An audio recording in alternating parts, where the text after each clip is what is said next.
കഴിഞ്ഞ 2-3 വീഡിയോസിൽ നമ്മൾ കോമ്പാക്ട് SUV സെഗ്മെൻറ്റിലെ വണ്ടികളായിട്ടാണ് വന്നത്. അത് മനഃപൂർവ്വമല്ല. അത് ഞങ്ങൾ കഴിഞ്ഞ വീഡിയോയിൽ പറഞ്ഞതുപോലെ തന്നെ ഒരു ഇന്ത്യയുടെ കാർ സെയിൽസിൻ്റെ ഒരു മേജർ ചങ്ക് എടുത്തു കഴിഞ്ഞാൽ അത് SUV, ഈ ഒരു കോമ്പാക്ട് SUV സെഗ്മെൻറ്റ്സ് ആണ്. സോ അതുകൊണ്ട് അങ്ങനെ സംഭവിച്ചതായിരിക്കും. സോ ഇന്നും അതിന് മാറ്റമില്ല. നമ്മൾ വന്നിരിക്കുന്നത് നിസാൻ മാഗ്നൈറ്റ് ആണ്.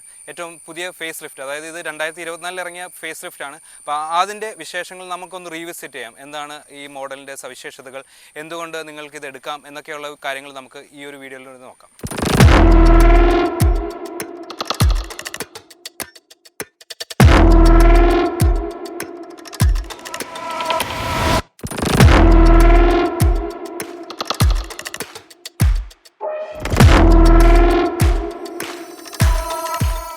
എന്തുകൊണ്ട് ഈ വണ്ടി എടുക്കാം എന്നതിൻ്റെ ഉത്തരം നമ്മൾ ആദ്യമേ പറഞ്ഞേക്കാം.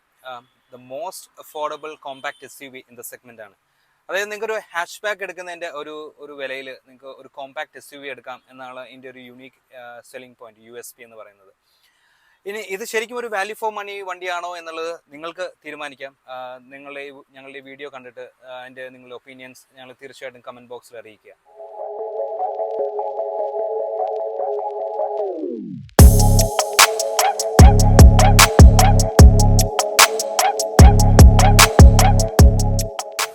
സോ നമുക്ക് ഇൻറ്റീരിയറിൽ നിന്ന് തുടങ്ങാം. കാരണം വണ്ടി മേടിക്കുന്നവർ ഏറ്റവും കൂടുതൽ സ്പെൻഡ് ചെയ്യുന്നത് അകത്താണല്ലോ.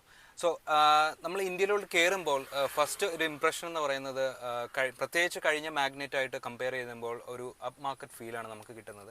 അതിന് മെയിനായിട്ട് ഹെൽപ്പ് ചെയ്യുന്നത് ഈ ഒരു ഓറഞ്ച് അല്ലെങ്കിൽ ടാൻ കളറായിട്ടുള്ള ഒരു ലെതററ്റ് ഡാഷ്ബോർഡാണ്. ആ സെയിം പാറ്റേൺ തന്നെയാണ് ഇവിടെ ഇങ്ങോട്ട് എക്സ്റ്റെൻഡ് ചെയ്തിട്ടുണ്ട്. ഡോറിൻ്റെ സൈഡിലോട്ടും എക്സ്റ്റെൻഡ് ചെയ്തിട്ടുണ്ട്. ആ സെയിം കളർ ഇവിടെ സീറ്റ്സിൻ്റെ സൈഡിലും കൊടുത്തിട്ടുണ്ട്. സോ അത് മൊത്തത്തിലൊരു അപ്പ് മാർക്കറ്റ് കൊടുക്കുന്നുണ്ട്. പിന്നെ രണ്ടാമത് വരുന്ന റീസൺ എന്ന് പറയുന്ന ഒരു സ്പേഷ്യസ്നെസ് ആണ്. നമ്മളൊരു കോമ്പാക്ട് SUV സെഗ്മെൻറ്റിലാണ് ഇരിക്കുന്നതെങ്കിലും അത്യാവശ്യം നല്ല ഒരു സ്പേഷ്യസ് ക്യാബിനാണ് വണ്ടിക്കകത്ത്. ഇതെങ്ങനെ ഈ ഒരു സ്പേസ് ഉണ്ടാകുന്നു എന്ന് നമുക്ക് മനസ്സിലാകുന്നില്ല. കാരണം നല്ല ഒരു സ്പേസ് നമുക്ക് ഇരിക്കുമ്പോൾ ഒരു ഫീൽ കിട്ടുന്നുണ്ട്. പിന്നെ നമുക്ക് സ്റ്റോറേജിനാണെങ്കിലും അത്യാവശ്യം ഇവിടെ ഒരു 2 ലെയർഡ് ആയിട്ടുള്ള സ്റ്റോറേജ് ഉണ്ട്, ഫോണും കാര്യങ്ങളൊക്കെ വെക്കാനായിട്ട്. പിന്നെ നമ്മുടെ ഈ ആംറസ്റ്റിൻ്റെ താഴെ ഒരു നല്ല സ്റ്റോറേജ് ഉണ്ട്, ഡോർ പോക്കറ്റ്സും. പിന്നെ ഏറ്റവും ഒരു പ്രത്യേകത എനിക്ക് തോന്നിയത് വളരെ വലുതായിട്ടുള്ള ഒരു ഗ്ലൗ ബോക്സ് ആണ് ഇതിൻ്റെ അകത്ത് കൊടുത്തിരിക്കുന്നത്. ആൻഡ് ഒരു ബ്യൂട്ടിഫുൾ ഒരു ഡീറ്റെയിലിംഗ് എന്ന് പറയുന്നത് ഈ ഒരു ഫ്രെയിംലെസ് ഇതാണ്, എന്താ പറയുക, റിയർ വ്യൂ മിററാണ്. അത് ഓട്ടോ ഡിമ്മിങ് ആയിട്ടുള്ള റിയർ വ്യൂ ആണ്. So that is also nice touch. And നമ്മൾ ഇതിൻ്റെ ടച്ച് സ്ക്രീനിൻ്റെ കാര്യമൊക്കെ പറയുകയാണെങ്കിൽ ബേസിക് ആയിട്ടുള്ളതാണ്. അത് വലിയ ടെക് ലോഡഡ് അങ്ങനെയൊന്നുമല്ല. എന്നാലും നമുക്ക് അത്യാവശ്യം യൂസബിളാണ്. നമുക്ക് വേണ്ട കാര്യങ്ങളൊക്കെ ഉണ്ട്. അതേപോലെ നമുക്ക് ആപ്പിൾ കാർപ്ലേ അതുപോലെ ആൻഡ്രോയിഡ് ഓട്ടോ ഒക്കെ കണക്ട് ചെയ്യാം. സോ അങ്ങനെയുള്ള ആവശ്യമായിട്ടുള്ള കാര്യങ്ങളൊക്കെ അതിൻ്റെ അകത്തുണ്ട്. പിന്നെ സ്റ്റിയറിംഗ് ആണെങ്കിലും വരുമ്പോൾ ഒരു സ്റ്റിയറിങ്ങിൻ്റെ ഒരു ലെതർ കവർ എന്ന് പറയുന്നത് വളരെ മികച്ചൊരു ക്വാളിറ്റിയിലുള്ളതാണ്. ആൻഡ് അതിൻ്റെ അകത്തുള്ള സ്വിച്ചൊക്കെ ആണെങ്കിലും നല്ല ക്വാളിറ്റി സ്വിച്ചസ് ആണ്. എല്ലാം ഡമ്മി സ്വിച്ചസ് ഒന്നുമില്ല പ്രത്യേകിച്ച്. ആൻഡ് പിന്നെ എടുത്ത് പറയാവുന്നൊരു കാര്യം എന്ന് പറഞ്ഞാൽ ഒരു ക്ലസ്റ്ററിൻ്റെ കാര്യമാണ്, ഡിജിറ്റൽ ക്ലസ്റ്ററിൻ്റെ കാര്യം. അത് കഴിഞ്ഞ ഒരു മോഡലിൽ ഒരു കാർട്ടൂണിഷ് ലുക്കായിരുന്നു ആ ഒരു ക്ലസ്റ്ററിൽ. പക്ഷേ ഇപ്പോൾ ഇങ്ങോട്ട് വരുമ്പോൾ കുറച്ചുകൂടി മോഡേൺ ആയിട്ടുണ്ട്, സൊഫിസ്റ്റിക്കേറ്റഡ് ആണ്. മറ്റേ എല്ലാ ഡീറ്റെയിൽസും നല്ല രീതിയിൽ തന്നെ കൊടുക്കുന്നുണ്ട്. So that is A good update. പിന്നെ പറയാവുന്ന കാര്യം എന്ന് പറയുന്നത് ഈ നമ്മുടെ ഡോർ ലോക്സ് ഒക്കെയാണ്. പഴയ മോഡലിൽ നമ്മുടെ പണ്ട് കണ്ടിരുന്ന വണ്ടികളിലൊക്കെ വരുന്ന ആ ഒരു ലോക്കായിരുന്നു. പക്ഷേ അപ്പോൾ അതിന് ക്വാളിറ്റിയും അത്ര നല്ലതല്ലായിരുന്നു. സോ അതിന് കംപ്ലയിൻറ്റ്സ് ഒരുപാട് വന്നിട്ടുണ്ട്. സോ അതുകൊണ്ട് തന്നെ ഈ പുതിയ മാഗ്നൈറ്റിൽ നിസാൻ അത് മാറ്റിയിട്ട് ഈ ഒരു നോർമൽ ഇപ്പോൾ കാണുന്ന സ്റ്റാൻഡേർഡ് ലോക്ക് ആയിട്ടുണ്ട്. So that is also a good addition. ഇതൊക്കെയാണ് നമുക്ക് ഫ്രണ്ട് സൈഡിൽ പറയാനുള്ള കാര്യങ്ങൾ. പിന്നെ ഒരു കാര്യം ഞാൻ വിട്ടുപോയത് ഈ ലെതർ സീറ്റ്സിൻ്റെ കാര്യമാണ്. നിസാൻ പറയുന്നത് ഈ ലെതർ സീറ്റ്സിൽ ഒരു ഹീറ്റ് ഇൻസുലേഷൻ അവർ ആഡ് ചെയ്തിട്ടുണ്ടെന്നാണ്. അതായത് നമുക്ക് മറ്റ് വണ്ടികളിലുള്ള ലെതർ സീറ്റ്സിന് ചൂട് അനുഭവിക്കുന്നുണ്ടെങ്കിൽ ഇതിൽ വരുമ്പോൾ അത്രയും നമുക്ക് തോന്നത്തില്ല. അത് ശരിയാണെന്ന് തോന്നുന്നു. കാരണം നമ്മൾ ഇന്ന് വന്നിരിക്കുന്നത് ഷൂട്ട് ചെയ്യുന്നത് നല്ലൊരു ചൂടുള്ള സമയത്താണ്. അപ്പോൾ നമുക്ക് വണ്ടിയിൽ ഇരുന്നിട്ടും ആ ഒരു ലെതർ സീറ്റിൽ ഇരുന്നിട്ട് നമുക്ക് അത്രയും അങ്ങോട്ടൊരു ആ ഒരു ചൂട് ഫീൽ ചെയ്യുന്നില്ല. സോ ഇതൊക്കെയാണ് ഇൻറ്റീരിയറിൻ്റെ പ്രത്യേകതകൾ. ബാക്ക് സീറ്റിലോട്ട് വരുമ്പോൾ ആ ഒരു സ്പേഷ്യസ്നെസ്, നേരത്തെ ഫ്രണ്ടിൽ പറഞ്ഞ ഒരു സ്പേഷ്യസ്നെസ് ഇവിടെയും കണ്ടിന്യൂ ചെയ്യുന്നുണ്ട്. നല്ലൊരു സ്പേഷ്യസ് ക്യാബിനാണ്. നമുക്ക് 3 പേർക്ക് അത്യാവശ്യം സുഖമായിട്ട് തന്നെ ഒരു ലോങ് ജേർണിയിലൊക്കെ ആണെങ്കിലും പോകാനായിട്ട് പറ്റുന്ന തരത്തിലുള്ള ഒരു വിഡ്ത്ത് നമുക്ക് തോന്നുന്നുണ്ട്. പക്ഷേ 2 പേരെ ഉള്ളെങ്കിൽ നമുക്ക് ഇവിടെ ആംറെസ്റ്റൊക്കെ കൊടുത്തിട്ടുണ്ട്. അതിൻ്റെ അകത്തും നമുക്ക് ഫോൺ വെക്കാനും അതേപോലെ ഒരു കപ്പൊക്കെ വെക്കാനുള്ള സ്ഥലങ്ങളുണ്ട്. പിന്നെ 2 അഡ്ജസ്റ്റബിൾ ഹെഡ് റെസ്റ്റ് കൊടുത്തിട്ടുണ്ട്.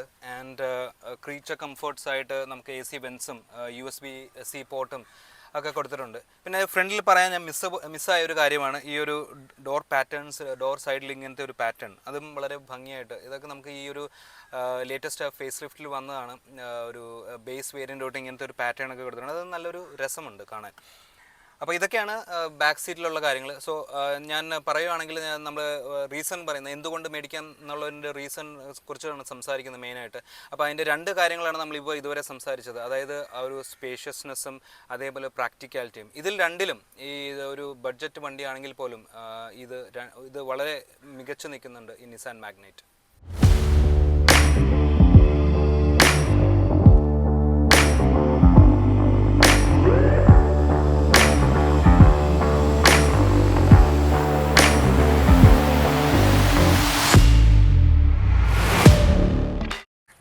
സോ നെക്സ്റ്റ് എന്ന് പറയുന്നത് അതിൻ്റെ ഒരു റിലയബിലിറ്റിയാണ്.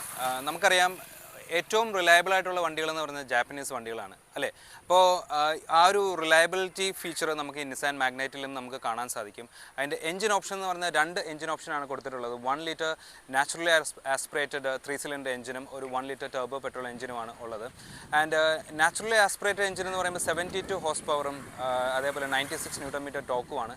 അത് മറ്റ് സെഗ്മെൻറ്റിൽ മറ്റ് വണ്ടികളായിട്ട് കമ്പയർ ചെയ്യുമ്പോൾ കുറവാണ്, പവർ ഔട്ട്പുട്ട് കുറവാണ്. പക്ഷേ ആ ഒരു ടർബോ പെട്രോൾ എന്ന് പറയുന്ന 100 bhp പവറും അതേപോലെ 160 ന്യൂട്ടൺ മീറ്റേഴ്സ് ഓഫ് ടോർക്കും ഉണ്ട്. സോ നമ്മൾ വണ്ടി എടുക്കുവാണെങ്കിൽ ഈ ഒരു ഓപ്ഷൻ, അതായത് ഒരു ടർബോ പെട്രോൾ ഓപ്ഷൻ വിത്ത് CVT ഗിയർ ബോക്സ് ആണ് ഏറ്റവും ബെസ്റ്റ് ചോയ്സ് എന്ന് പറയുന്നത്. അതിൻ്റെ കാരണമെന്ന് പറയുന്നത് അതിൻ്റെ ഒരു CVTയുടെ ഒരു കൺവീനിയൻസും അതേപോലെ എഞ്ചിൻ്റെ പവറും എല്ലാം കൊണ്ടും വളരെ മികച്ചൊരു ഓപ്ഷനായിട്ട് നമുക്ക് പറയാൻ സാധിക്കും. ഇനി ഇതിൻ്റെ സേഫ്റ്റി നോക്കുവാണെങ്കിൽ നമ്മൾ ഈ ഒരു ഫേസ് ലിഫ്റ്റ് വന്നപ്പോൾ പ്രൈസ് ഇൻക്രീസ് ചെയ്യാതെ തന്നെ നിസാൻ ഒരു സ്റ്റാൻഡേർഡായിട്ട്, അത് ഗവൺമെൻറ് റെഗുലേഷൻസ് ഒക്കെ ആയിട്ടാണ്, സ്റ്റാൻഡേർഡായിട്ട് 6 air bags from the base variant കൊടുത്തിട്ടുണ്ട്. അതേപോലെ ബാക്കിൽ 3 പോയിൻറ്റഡ് സീറ്റ് ബെൽറ്റ് ഉണ്ട്. പിന്നെ നിസാൻ പറയുന്നത് 67% ഹൈ ടെൻസൈൽ സ്ട്രെങ്ത് സ്റ്റീലാണ് ഈ വണ്ടിയിൽ യൂസ് ചെയ്തേക്കുന്നത്. സോ അതിൻ്റെ ബിൽഡ് ക്വാളിറ്റിയിൽ കാര്യമായ വ്യത്യാസം തന്നെയുണ്ട്. പഴയത് വെച്ച് നോക്കുമ്പോൾ ഒരുപാട് വ്യത്യാസമുണ്ട് ബിൽഡ് ക്വാളിറ്റിയിൽ. ആൻഡ് ബേസിക് ഫീച്ചേഴ്സായിട്ട് traction control, hill start assist, പിന്നെ ABS, ESC അങ്ങനെയുള്ള എല്ലാം തന്നെ സ്റ്റാൻഡേർഡ് ആയിട്ട് കൊടുക്കുന്നുണ്ട്. പിന്നെ മറ്റൊരു ഫീച്ചർ പറയാവുന്നത് നമ്മുടെ ഈ കീ ഫോബാണ്. കീ ഫോബ് നമ്മൾ ഈ സെഗ്മെൻറ്റിൽ അധികം കാണാത്തൊരു ഫീച്ചറാണ്. അതായത് നമ്മൾ കീ ഫോബായിട്ട് നമ്മൾ ഒരു ഡിസ്റ്റൻസ് കവർ ചെയ്ത് കഴിഞ്ഞാൽ ഓട്ടോമാറ്റിക്കലി അത് ലോക്കാവും വണ്ടി. അതൊരു സേഫ്റ്റി ഫീച്ചറാണ്, നല്ലൊരു ഫീച്ചറായിട്ട് തോന്നുന്നു, ഒരു യുണീക്ക് ഫീച്ചർ. പിന്നെ അതേപോലെ തിരിച്ച് നമ്മൾ വണ്ടിക്ക് അടുത്തേക്ക് വരുവാണെങ്കിൽ അത് അൺലോക്ക് ആകുകയും ചെയ്യും. So that's A good point. പക്ഷേ ഇത്രയൊക്കെ സേഫ്റ്റി ഫീച്ചേഴ്സിൽ ശ്രദ്ധ ചെലുത്തിയ നിസാൻ ഒരു കാര്യത്തിൽ ഇച്ചിരി കൂടെ ശ്രദ്ധിക്കണമെന്ന് തോന്നും. അതിൻ്റെ ബ്രേക്കാണ്. നമുക്ക് അത്ര കോൺഫിഡൻറ്റ് തരുന്ന ഒരു ബ്രേക്കല്ല. അത് കുറച്ചുകൂടി ബെറ്റർ ആക്കിയിരുന്നെങ്കിൽ ആ ഒരു ഡ്രൈവിങ്ങിൽ ഒന്നും കൂടി നല്ലതാകുമെന്ന് തോന്നുന്നുണ്ട്. പിന്നെ ഒരു പ്രത്യേകത തോന്നിയതെന്ന് പറഞ്ഞാൽ നമ്മൾക്ക് ഈ സ്റ്റിയറിംഗ് കൺട്രോൾ അല്ലെങ്കിൽ അതിൻ്റെ കണക്ഷൻ എന്ന് പറഞ്ഞാൽ നമുക്ക് ഈ താഴെ കാണാം. അതൊരു സേഫ്റ്റി ആയിട്ട് തോന്നുന്നില്ല. അതെന്തുകൊണ്ട് അങ്ങനെ വന്നു? നമ്മൾ മറ്റു വണ്ടികൾ അങ്ങനെ അധികം കാണാത്തൊരു സംഭവമാണത്. സോ ഇത്രയും നേരം നമ്മൾ സംസാരിച്ചുകൊണ്ടിരുന്ന ഇതിൻ്റെ വണ്ടി എടുക്കാനൊക്കെയുള്ള എന്തൊക്കെ റീസൺസ് ഒക്കെയുള്ള കാര്യങ്ങളാണ്. പക്ഷേ ഇനി നമുക്ക് എടുക്കാതിരിക്കാനുള്ള കാര്യം, അതിന് ഏറ്റവും പ്രധാനമായിട്ട് പറയാവുന്നത് ഇതിൻ്റെ ഷോറൂം അല്ലെങ്കിൽ സർവീസ് അവൈലബിലിറ്റി തന്നെയാണ്. നമ്മൾ നിസാനുമായിട്ട് സംസാരിച്ചപ്പോൾ അവർ പറയുന്നത് ഇന്ത്യയിൽ കൂടുതൽ ഷോറൂംസും അതുപോലെ സർവീസ് സെൻറ്റേഴ്സൊക്കെ കൊണ്ടുവരുമെന്നാണ്. പക്ഷെ നിലവിൽ അതില്ല, വളരെ കുറച്ച്. മറ്റ് ബ്രാൻഡ്സുമായിട്ട് കമ്പയർ ചെയ്യുമ്പോൾ വളരെ കുറച്ചാണ് അതിൻ്റെ ഒരു അവൈലബിലിറ്റി എന്ന് പറയുന്നത്. സോ നിസാന് പ്രത്യേകിച്ചൊരു ഫാൻ ബേസ് ഉള്ള ഒരു ബ്രാൻഡാണ്. നിസാൻ്റെ വണ്ടി എടുക്കാൻ ഒരുപാട് കസ്റ്റമേഴ്സിന് താല്പര്യമുണ്ട്. പക്ഷേ ഈ ഒരു ഷോറൂമിൻ്റെയും അല്ലെങ്കിൽ സർവീസ് സെൻറ്റേഴ്സിൻ്റെയും അവൈലബിലിറ്റിയുടെയൊക്കെ ഒരു അപാകത കാരണം അത് എടുക്കാൻ മടിയുള്ള ആൾക്കാരുണ്ട്.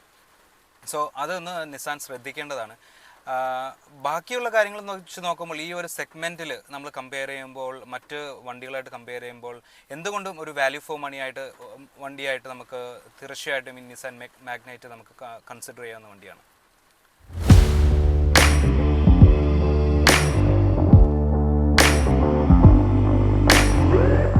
സോ സോ നമ്മൾ ലുക്സിനെ കുറിച്ച് ഒന്നും പറഞ്ഞിരുന്നില്ല. പിന്നെ ജസ്റ്റ് ഒന്ന് ബ്രീഫായിട്ട് പറയുകയാണെങ്കിൽ ഈ ഫേസ് ലിഫ്റ്റിൻ്റെ പ്രത്യേകതകൾ പറയുകയാണെങ്കിൽ ആ ഗ്രില്ല് അതിനൊരു കുറച്ചുകൂടി വൈഡർ ആക്കിയിട്ടുണ്ട്, ബിഗർ ആക്കിയിട്ടുണ്ട്. അതിൻ്റെ ഔട്ടറായിട്ട് ഒരു ബ്ലാക്കിഷ് പാനൽ കൊടുത്തിട്ടുണ്ട്. അത് കുറച്ചും കൂടി ഭംഗി എന്ന് പറയുന്നത് എനിക്ക് തോന്നുന്നു പഴയ ആ ഒരു മാഗ്നറ്റിൽ തന്നെയായിരുന്നു. പിന്നെ താഴോട്ട് വരുമ്പോൾ ബമ്പറും ഒരു ഒരു ഒരു സിൽവർ സറൗണ്ട്സ് ഒക്കെ കൊടുത്തിട്ടുണ്ട്. അതിൻ്റെ അകത്താണ് ഫോഗ് ലാംപ്സ് ഒക്കെ ഇൻറ്റഗ്രേറ്റ് ചെയ്തിരിക്കുന്നത്. അതും എൻ്റെ പേഴ്സണൽ ഒപ്പീനിയൻ പറയുകയാണെങ്കിൽ മറ്റേ തന്നെയായിരുന്നു, പഴയ മോഡലായിരുന്നു ഒന്നും കൂടെ ഭംഗി. സൈഡ് പ്രൊഫൈലിലും പ്രത്യേകിച്ച് മാറ്റമൊന്നുമില്ല. ആ ഒരു ഡയമണ്ട് കട്ട് അലോയ് വീൽസിൽ ഡിഫറൻസ് വന്നിട്ടുണ്ട്. എൻ്റെ അഭിപ്രായത്തിൽ അതും പഴയത് തന്നെയായിരുന്നു നല്ലത്. പിന്നെ ബാക്ക് സൈഡിൽ വരുമ്പോൾ സെയിം ടെയിൽ ലൈറ്റ്സ് ഒക്കെ സെയിം തന്നെയാണ്, എന്നാൽ ഇപ്പോൾ അതൊരു സ്മോക്ഡ് ആയിട്ടുള്ള ഒരു ട്രീറ്റ്മെൻ്റ് ആണ് കൊടുത്തേക്കുന്നത്. സോ അത് നന്നായിട്ടുണ്ട്, കാഴ്ചയിൽ ഒരു അപ്പ് മാർക്കറ്റ് ഫീൽ കൊടുക്കുന്നുണ്ട്. സോ ഇതൊക്കെയാണ് ഇതിൻ്റെ ഒരു ലുക്സ്. പിന്നെ ലുക്സ് സബ്ജക്റ്റീവാണ്, ഓരോരുത്തർക്കും എനിക്ക് ഇഷ്ടപ്പെടുന്നത് മറ്റൊരാൾക്ക് ഇഷ്ടപ്പെടണമെന്ന് പറയുന്നില്ല. പക്ഷേ ഇതിൻ്റെ നല്ല കളേഴ്സൊക്കെ അവൈലബിൾ ആണ്. ഇതിൻ്റെ ഒരു 6 കളേഴ്സാണ് ഇപ്പോൾ നിലവിലുള്ളത്. അതെല്ലാം തന്നെ ഒന്നിനൊന്ന് മികച്ചതാണ്. ഏത് കളർ എടുത്താലും ഒരു മോശം പറയാൻ നമുക്കത് പറ്റത്തില്ല. പിന്നെ നിസാൻ്റെ ആ ഈ ഒരു പ്രത്യേകിച്ച് ഒരു സ്ട്രക്ചറും അല്ലെങ്കിൽ ഒരു ഡിസൈനൊക്കെ ഇഷ്ടപ്പെടുന്നവർക്ക് എന്തുകൊണ്ടും ഈ വണ്ടി തീർച്ചയായും ഇഷ്ടപ്പെടും.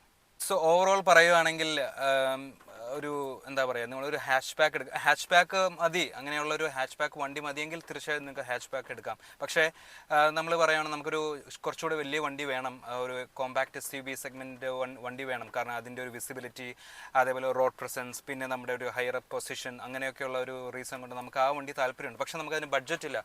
അങ്ങനെയുള്ള ഒരാളാണ് നിങ്ങളെങ്കിൽ നിങ്ങൾക്ക് തീർച്ചയായും നോക്കാവുന്ന വണ്ടിയാണ് നിസാൻ മാഗ്നൈറ്റ്. കാരണം ഒരു ഹാച്ച് ബാക്ക് എടുക്കുന്ന ഒരു സ്വിഫ്റ്റ് അല്ലെങ്കിൽ വാഗണർ, അതുപോലെ ഒരു ഹാച്ച് ബാക്ക് എടുക്കുന്ന ഒരാൾക്ക് ആ ഒരു പ്രൈസിന് ഇതിൻ്റെ സ്റ്റാർട്ടിംഗ് പ്രൈസ് എന്ന് പറഞ്ഞാൽ സ്വിഫ്റ്റിലും താഴെയാണ്. സോ അതിൽ ആ ഒരു ഹാച്ച് ബാക്കിൻ്റെ പ്രൈസ് തൊട്ട് ഒരു പ്രീമിയം ഹാച്ച് ബാക്കിൻ്റെ ഒരു പ്രൈസിൽ നമുക്ക് ടോപ്പ് എൻഡ് വേരിയൻറ്റ് കിട്ടും. സോ അങ്ങനെ നോക്കുമ്പോൾ ഒരു കോമ്പാക്ട് SUV എന്ന അതിൻ്റെ പ്രാക്ടിക്കാലിറ്റി, ഞാൻ നേരത്തെ പറഞ്ഞ പോലത്തെ അതിൻ്റെ സ്പേഷ്യസ്നെസ്, പ്രാക്ടിക്കാലിറ്റി, പിന്നെ നിസാൻ്റെ എൻജിൻ, അങ്ങനെയുള്ള കാര്യങ്ങളൊക്കെ നോക്കുമ്പോൾ തീർച്ചയായിട്ടും നമുക്ക് കൺസിഡർ ചെയ്യാവുന്ന വണ്ടിയാണ് മാഗ്നൈറ്റ്.